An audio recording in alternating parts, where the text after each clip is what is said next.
ప్రభువునందు ప్రియ దేవుని బిడ్డలారా, నేటి వాక్య ధ్యానం కొరకు ప్రార్థన చేద్దాం. వాస్తవంగా పెయిడ్ ఛానల్స్ అన్నీ ఆపేయాలని ఆపేశాను. ఒక ప్రేమ సాక్షి అగ్రిమెంట్ ఉంది కనుక ఉంచాము. మా బిగ్ అసోసియేషన్ జనరల్ సెక్రటరీ గారు, మా సహోదరి శ్రీమతి ఇందుపల్లి సుదర్శిని గారు బైబిల్ కంప్లీట్ అయ్యే వరకు ఆపకుండా రాత్రిపూట ప్రసారం ఏలూరులో వచ్చేటట్లుగా ముగించాలని కోరారు. ఆదికాండం నుండి ఇప్పటి వరకు ఏలూరు ప్రజలకు రాత్రివేళ అనుకూలంగా ఉన్నటువంటి కార్యక్రమం సడన్గా అపోస్తుల కార్యం నుండి తొలగించి పగటికి మార్చడం వల్ల వినేవారికి కొంత బాధాకరంగా ఉంటోంది, ఆధ్యాత్మికంగా వెలితిగా అనిపిస్తోంది. ఆ సమయానికి వాక్యం వినటం అలవాటైంది మాకు గత 17 ఏళ్ళుగా. కాబట్టి కావాలని కోరారు. మరియు దానికి సంబంధించినటువంటి ఆర్థికపరమైనటువంటి భారంలో కొంత భాగం ముందుకొచ్చారు. కాబట్టి నిన్నటి నుండి మరలా తిరిగి ఈ ప్రోగ్రాం స్టార్ట్ చేశాను. ప్రజలు కోరుకోవటం కూడా మానేశారు. ఆ కారణం చేతను, ఆర్థిక స్థితి చేతను నిలిచిన ఈ ప్రోగ్రాం మళ్ళా ప్రకటన వరకు కొనసాగించడానికి ఆశపడుతున్నాము. ఈ విశేషత గుర్తుపెట్టుకోండి. తర్వాత నేను మీకు తెలియజేసినట్లుగా గ్రేస్ టెలివిజన్ 272 దేశాల్లో ఉన్న శాటిలైట్ ఇంగ్లీష్ ఛానల్, దానిలో ఆదికాండం నుండి ప్రకటన వరకు వాక్య ఉపదేశం చేయటానికి ఉచితంగా ద్వారాలు తెరవబడ్డాయి. 272 దేశాల్లోని ప్రజలు వాక్యం వింటారు. అది అతి త్వరలో ప్రారంభం చేస్తున్నాం. ఇప్పుడు రికార్డింగ్స్లో ఉన్నాము. మీరు ప్రార్థించండి. ప్రార్థన చేస్తాను, తలలో వంచండి. మమ్ములను మిక్కిలిగా ప్రేమిస్తున్న తండ్రి, వందనాలు, స్తోత్రాలు. మీ దాసురాలు, మీ దాసుడు ఇందుపల్లి ప్రకాష్ కుమార్ గారు, సుదర్శిని గారు ఈ ప్రోగ్రాం రెస్టోర్ కావటానికి ముందుకొచ్చినందుకు కృతజ్ఞతలు. ఈ వాక్యం వింటున్న ప్రజలను ఆశీర్వదించండి, మీ కృపనివ్వండి. యేసు మీ శక్తిగల నామమున ఈ ప్రోగ్రాం రన్ చేయమని ప్రార్థిస్తున్నాము. మీ కృపా సహాయం మాకు దయచేయం. మా రక్షకుడైన యేసు నామమున వేడుచున్నాము తండ్రి, ఆమేన్. ప్రభువునందు ప్రియమైన దేవుని బిడ్డలారా, దేవుని యొక్క వాక్యములో నుండి మనము అపోస్తలుల కార్యముల గ్రంథము 2వ అధ్యాయము 43వ వచనము మనము చదువుకున్నాము. ఇప్పటికే దీనిపైన నేను 2 ప్రసంగాలు చేశాను. 1, వీరు అపోస్తలుల బోధ యందు ఉన్నారు, అందుకనే ఆ ప్రాంతంలో ప్రజలకు భయం కలిగింది. 2, సహవాసం అందున్నారు. లోక స్నేహం వంటి సహవాసం కాదు, ఇది భిన్నమైన సహవాసం. లోకంలో ఎక్కడా లేని సహవాసం ఇది. అందుకు వారందరూ భయపడ్డారు. అప్పుడు ప్రతివానికి భయము కలిగెను.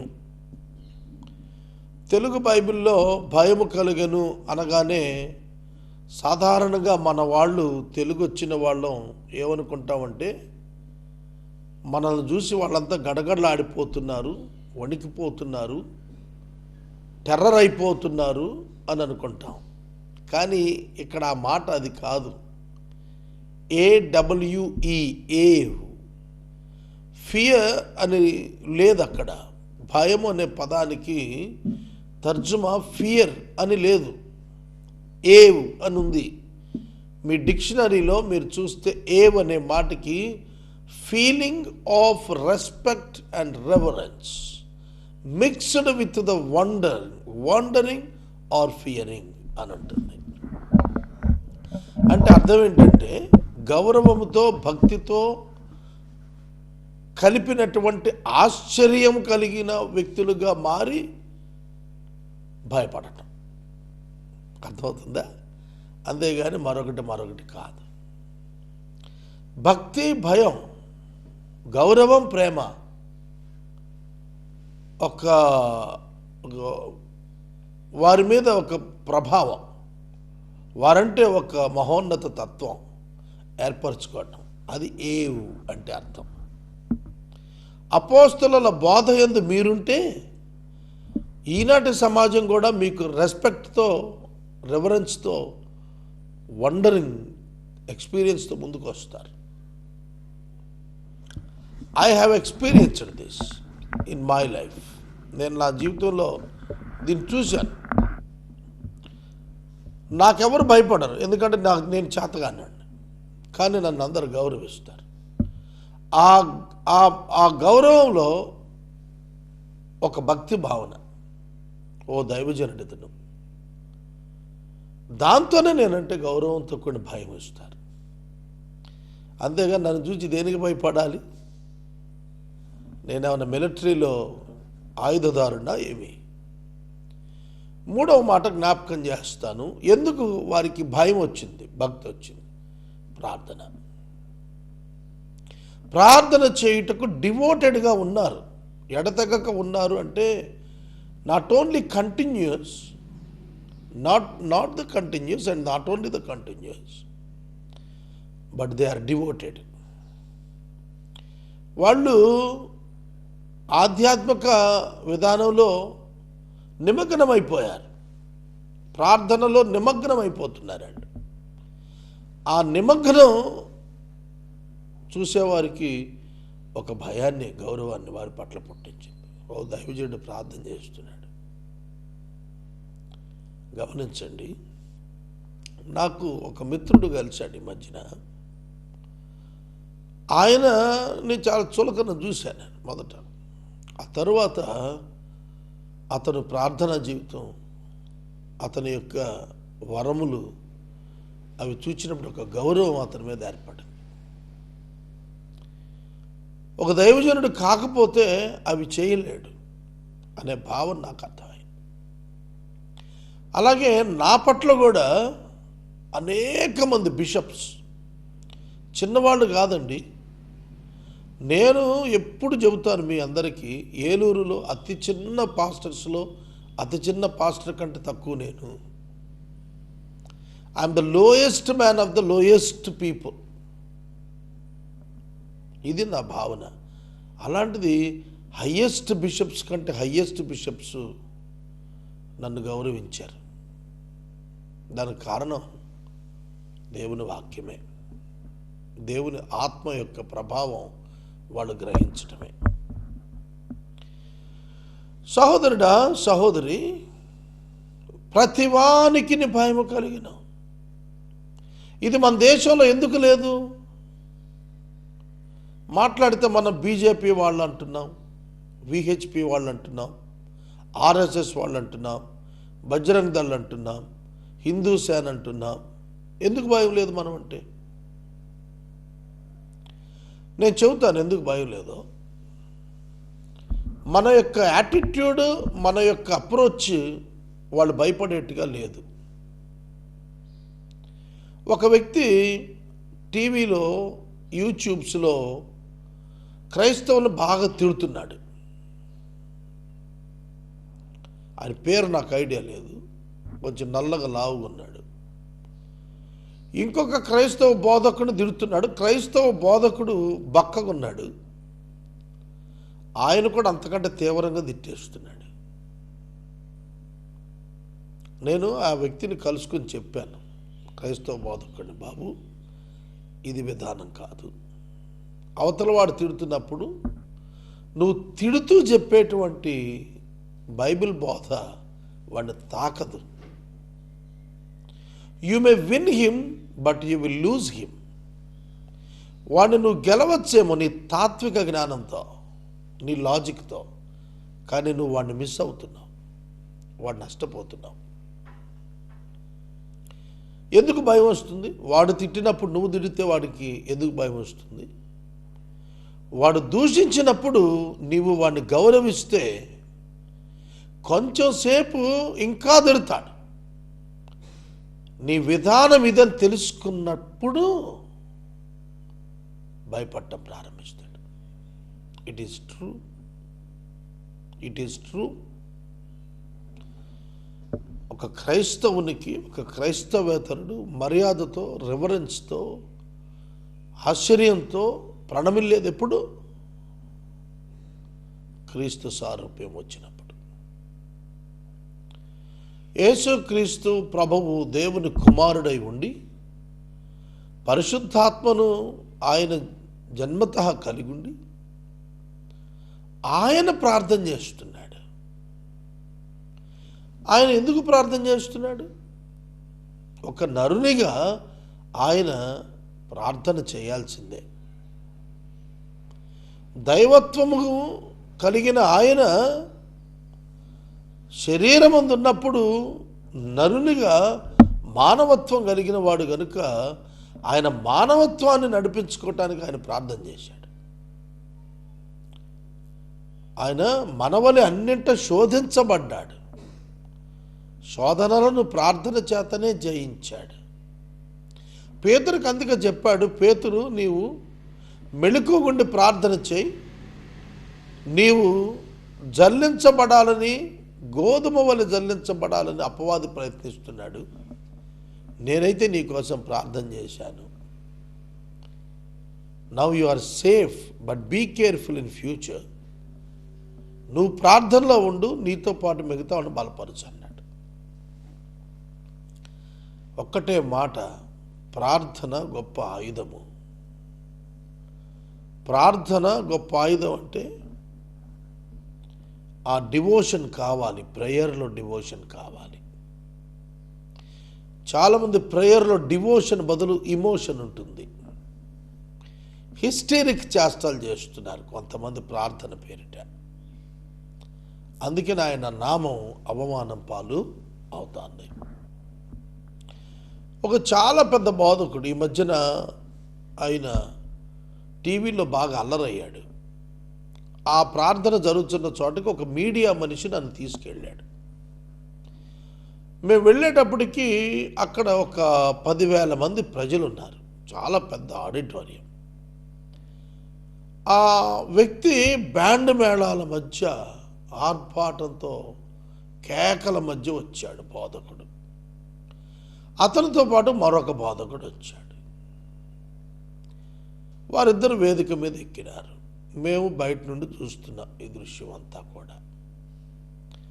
ఆ వేదిక మీదకి వెళ్ళటమే he started talking with the devils. నేను చాలా ఆశ్చర్యపడ్డాను. వేదిక మీదకి ఎక్కగానే శుభవచనము లేదు, ప్రార్థన లేదు, వాక్య ప్రస్తావన లేదు, సభికులను కూర్చొనమని వందనము చెప్పుట లేదు. స్ట్రైట్గా పిలిచేస్తున్నాడు ఆయన. దురాత్మను ఇక్కడున్న వాళ్ళు వచ్చి వేదిక మీద పడిపోండి అని. What kind of meeting it is? ఇది వేడుక, ఎండ్ టైమ్స్ వేడుకలు ఇవన్నీ కూడా. వాళ్ళ వల్లే కదా ఇవాళ మీడియాలో పట్టుకొని క్రైస్తవులందరినీ ఏకిపారేశారు. ఎన్నడూ మన విశ్వాసాలను ప్రశ్నించిన వారు, ఎన్నడూ మన యొక్క భక్తిని శంకించిన వారు, ఎన్నడూ మన యొక్క స్వస్థత కార్యాలను ప్రశ్నించిన వారు సైతం మీడియా ముందుకు వచ్చి వీళ్ళని ప్రశ్నిస్తున్నారంటే వారి చేష్టలు. మరి ప్రజలకు ఎందుకు గౌరవం రాలేదు? అపోస్తలులు సూచనలు చేశారు, మహత్కార్యాలు చేశారు. అప్పుడు ప్రజలకు వారంటే భయం పుట్టింది. మరి ఇప్పుడు వీళ్ళను చూస్తే ఎందుకు అసహ్యం పుడుతుంది? ఎందుకు వీళ్ళను కొట్టడానికి వస్తున్నారు? స్వచ్ఛతలు చేసినందుకు కాదు, వారి వేషాలు చూడలేక.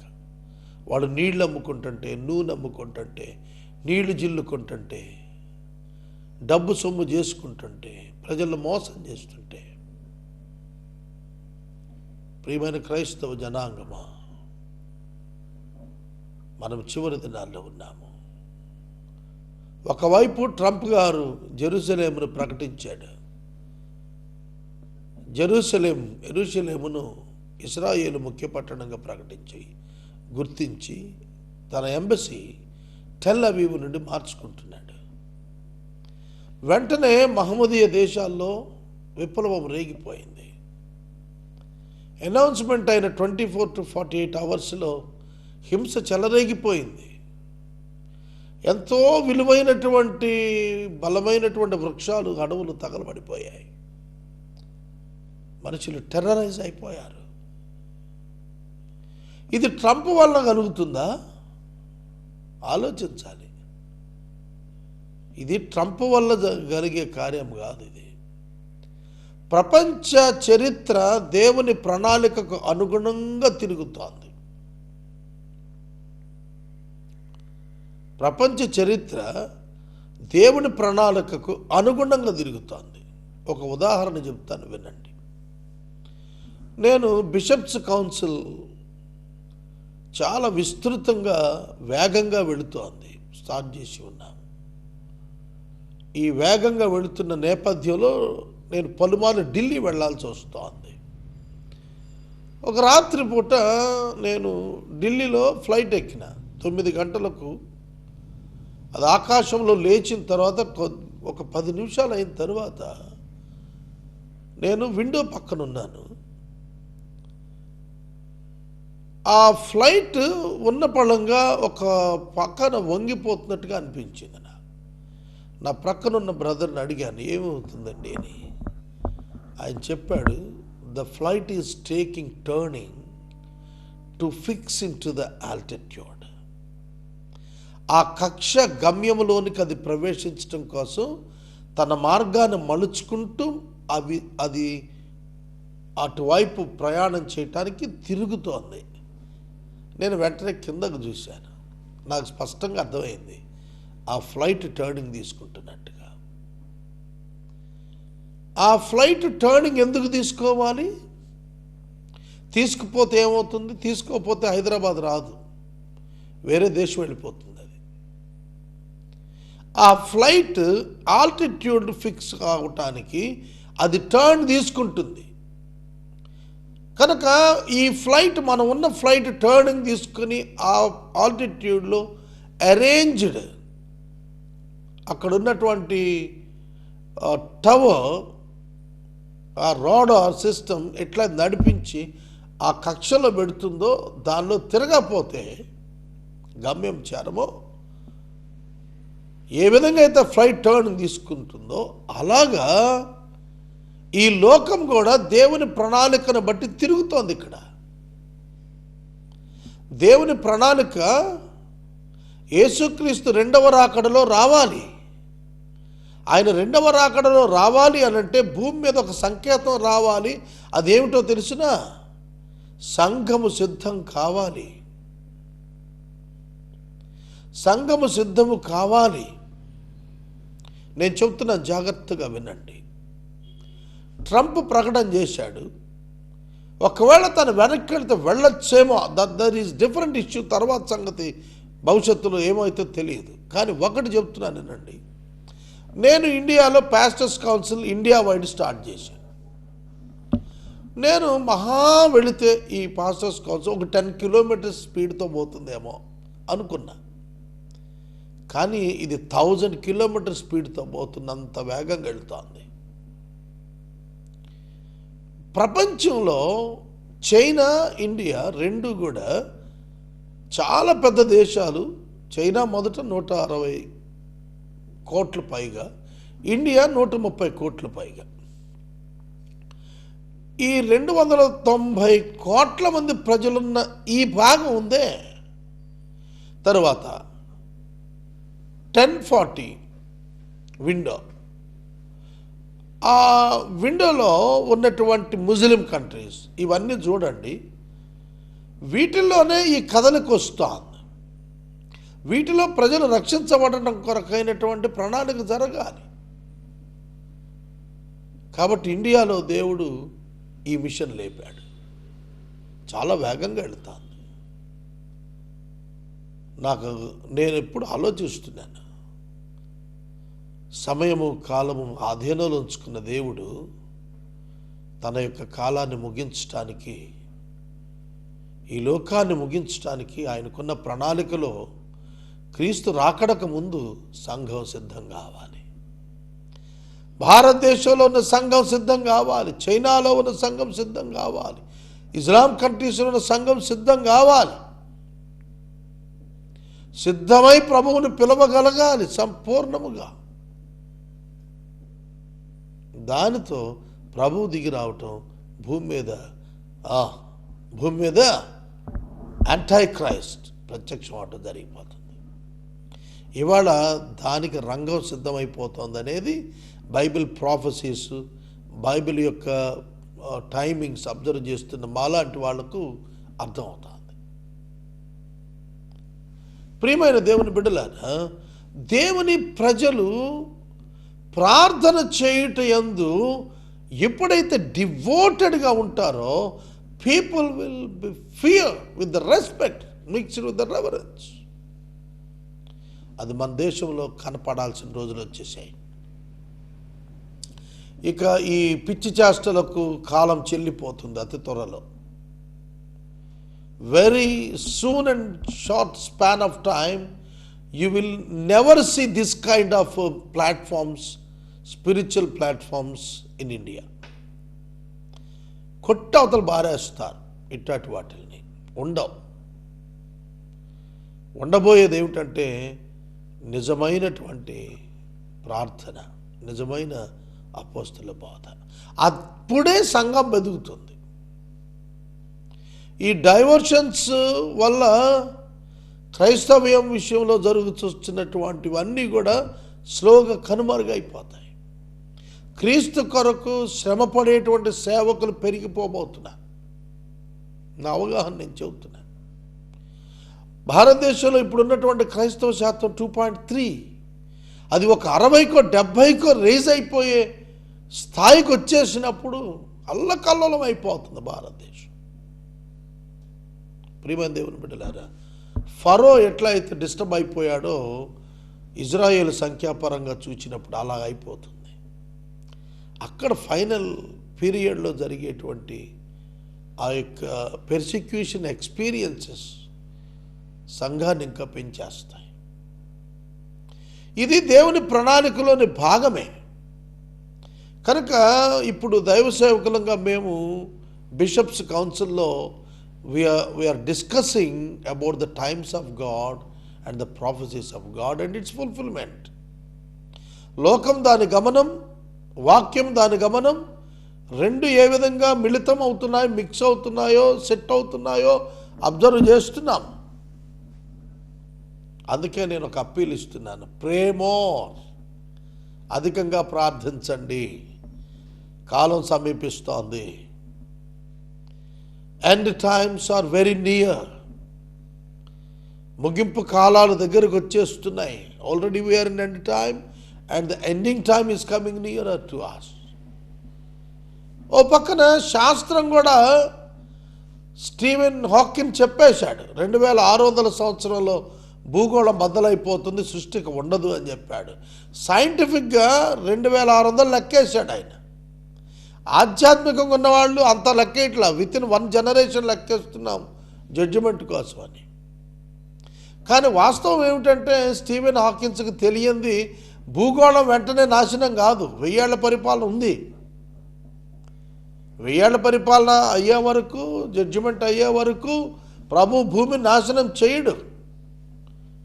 అంటే వాళ్ళకి ఇవి తెలియదు కదా. శాస్త్రవేత్తలు వాళ్ళకున్న లెక్కల చొప్పున లెక్కేసి ఒక విపత్తు, ఏదో ఉపద్రవం వస్తోందని అంచనా వేస్తూ దాంతో నాశనం అయిపోవచ్చు అనుకుంటున్నాడు.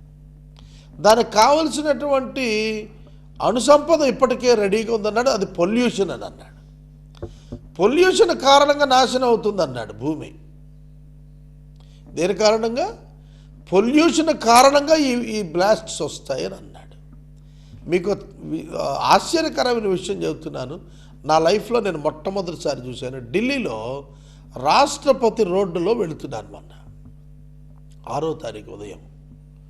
వెళ్తుంటే ఒక పెద్ద చెట్టు దగ్గర ఫైర్ ఇంజిన్ ఆపి సన్నటి నీరు వదులుతూ చెట్లు కడుగుతున్నారు. నాకు చాలా ఆశ్చర్యం. ఏమిటండి, మనుషులు తాగటానికి నీళ్లు లేని దినాల్లో చెట్లు కడుగుతున్నారేంటి అని అడిగాను. అప్పుడు ఢిల్లీ నివాసి ఆయన చెప్పాడు, అన్న ఇక్కడ పొల్యూషన్ ఎక్కువైపోయింది, ప్రజలకు ఆక్సిజన్ అందక వివిధ రకాల జబ్బులు వస్తున్నాయి అని అధ్యయనంలో తేలింది. కాబట్టి ఇక్కడ ఢిల్లీలో చెట్లు కడుగుతున్నారు. ఎందుకంటే ఆ మట్టి, ఆ వెహికల్స్లో వ్యర్థ పదార్థం పొగలో నుండి వచ్చిన ఆ జిడ్డు పోవటానికి చెట్లు ఆకులు కడుగుతున్నారండి ఢిల్లీలో. నా లైఫ్లో ఇది నేను మొదటిసారి చూశాను. నాతో హైదరాబాద్ ఆయన వచ్చాడు. ఆయన కూడా అన్నాడు, అన్న నేను ఇదే చూశాను, ఢిల్లీలో ఇది ఎప్పటి నుంచో జరుగుతుంది అన్నాడు ఢిల్లీ నివాసి. చెట్లు నీళ్ళతో కడగటం ఏంటండి? పొల్యూషన్ నుంచి ఆక్సిజన్ రాకుండా ఆపేస్తుందని సేవ్ చేసుకోవటానికి. ఓ పక్కన సైంటిఫిక్ పీపుల్ చెబుతున్నారు నాశనం దగ్గర అవుతుందని. ఓ పక్కన ప్రపంచంలో ఉన్నటువంటి మిలిటరీస్ యొక్క మూమెంట్స్ అన్నీ చెబుతున్నాయి ఓ పక్కన నాశనం దగ్గరికి వస్తుందని. ఒక పక్కన క్రైస్తవులంగా మనకు అర్థమవుతోంది నాశనం దగ్గర పడుతుందని. మరి అప్పుడు ఏం చేయాలి? We need to pray more. Devoted prayer రావాలి. చాలా మనం భక్తితో మనం దేవుని సన్నిధిలో ప్రార్థించడం నేర్చుకోవాలి. This is the prayer, this is the hour of the prayer. ఇది ప్రార్థనా గడి అండి సంఘానికి. We need to pray more. మనం ఇంకా డబ్బుల కోసమే ప్రార్థన చేస్తున్నాం పరిచర్యల్లో. మనం శక్తి ప్రదర్శన, పరిశుద్ధాత్మ కార్యాల కొరకు, సంఘం యొక్క అద్భుతాల కొరకు, సంఘం అద్భుతంగా విస్తరించడం కొరకు ప్రార్థించాలి. ఒక విస్ఫోటనాత్మకమైనటువంటి ప్రేమ కార్యం దేవుడు భారతదేశంలో చేయబోతున్నాడు. ప్రార్థన చేస్తాను. మమ్మల్ని మిక్కిలిగా ప్రేమిస్తున్న మా ప్రియ తండ్రి వందనాలు. వాక్యం విన్న బిడ్డలను దీవించండి ప్రభువా.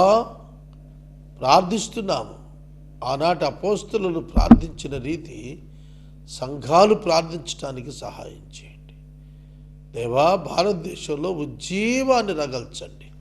యేసు నామమున అడుగుచున్నాను, ఆమెన్. తండ్రి అయిన దేవుని ప్రేమ, కుమారుడైన యేసయ్య కృప, పరిశుద్ధాత్మని యొక్క అన్యోన్య సహవాసం సదా మనకు తోడైనను గాక, ఆమెన్.